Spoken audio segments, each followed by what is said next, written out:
So we're here tonight to talk about the primary. Obviously, we know the voters will be the ones to decide who wins next Tuesday, but from the moment that part is over with, people will be looking at who won by how much, where, what arguments helped seal the deal, what demographics drove the result, because that will shape the race for delegates, the general election that follows in the fall, and the government we all live with for 4 years after that. So that's why we're here tonight. Do you have sort of thoughts right now as you look at 5 days out from the vote, where do you think things stand in New York in the Democratic primary? What are you expecting? I have the general view that too much of the commentary around campaigns is predicting what's going to happen. We're 5 days out. What's going to happen is going to happen. We don't talk enough about what we think should happen. We don't think enough about what the different policy ramifications are. That it's too much of a sporting event. But all that being said, I think we know what's going to happen.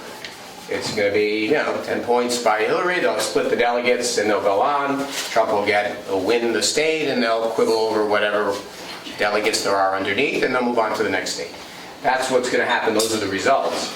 I think the only interesting thing that it is, we're all the same. We love stuff like that. Those charts, we're into that kind of stuff. The interesting thing to me is I've always been of the belief, and I still believe it today, that there's no such thing in momentum in presidential campaigns. That someone who votes in Maine does not give a shit about what people in New Hampshire say. And then think about us. No one is thinking, oh, well, North Carolina went, or, that we don't care about that.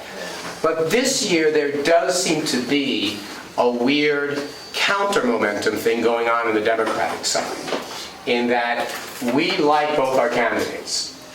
And we're going to vote for one or the other, but there are a lot of Hillary people that really have a soft spot for what Bernie's saying. And in a lot of states, I think they're inclined to go so far as to say, you know what, I don't mind this race going on. I want single-payer health care. Hillary's going to be our nominee anyway. It's kind of a free vote. Let's go ahead and give it to him. And what then happens is, then, a few races later, and I know this contradicts a little bit what I said earlier about momentum, people say, whoa, wait a minute, this is getting a little close here. We don't want the guy to win. We don't want actually to be our nominee. And so then Hillary people then seem to animate it to turn out. You saw that after Michigan. Wow, the big momentum actually turned into more losses. And maybe that does wind up affecting New York a little bit, that you've had all of these. There are more people in this assembly district than actual votes that Bernie got in the last several months. But all that being said, that maybe turn out like it might wind up boosting Hillary turnout a little bit. All of that being said, it is an entirely different dynamic than a lot of people are describing.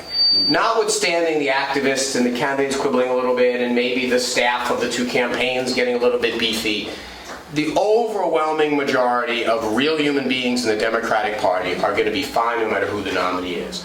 It's not going to, like this. You guys remember 2008, and there was actually an acronym for, and I'll never vote for Obama, that kind of thing.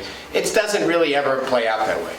On the other hand, on the Republican Party, they're almost guaranteed to have huge swaths of their base that are going to be upset no matter what happens.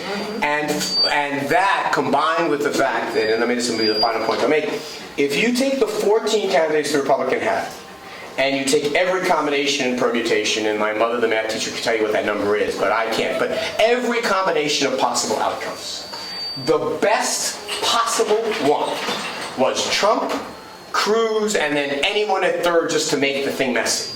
This is about as good as we could possibly imagine.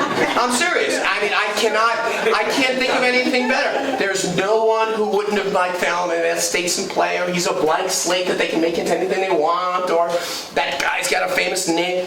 This is about as good as possible. This is shaping up as a 47-state tsunami for our team.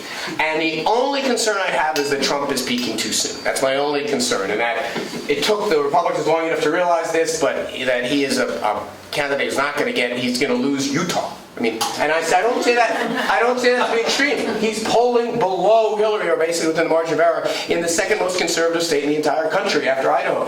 And so it's a good day. We're going to go debate. They're going to talk about substantive things. They're going to figure out, fracking and how you break up banks. You're not going to break up all these different things. But at the end of the day, the thing to keep in mind is that we on my team, on our team, we should just kick back, open a cold one, and just watch the unraveling of what used to be a great party. All right.